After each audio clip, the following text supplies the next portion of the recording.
Hello guys! Welcome to my channel!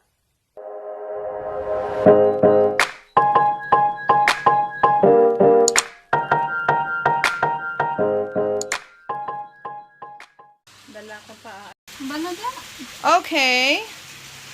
First is put the dirty clothes inside the washing machine. Yes, today let's do wash it.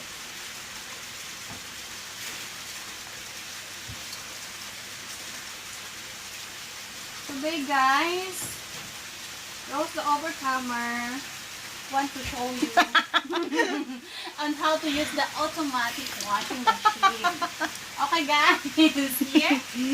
First, let's put the dirty clothes inside. This is my clothes and he want me to... She.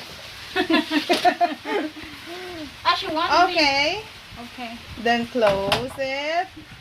Then, Let's put the soup. detergent soap. This one guys is Amway. Amway o social. Yes, so siya. Amway. Actually, hindi amin ko sabon. Sa amo namin. Makikigamit lang. Okay. Only 1 scoop is enough. Sabi niya lang. 1 cup. Mm.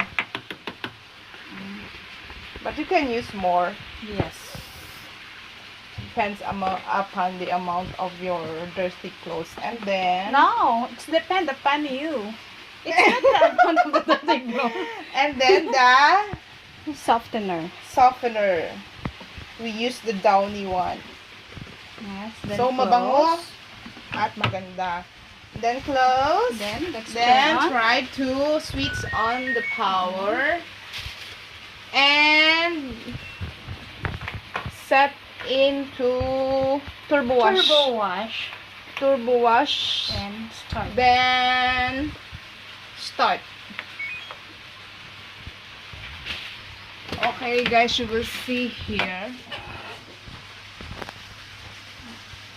This one is It- blinking. This is working. Yeah.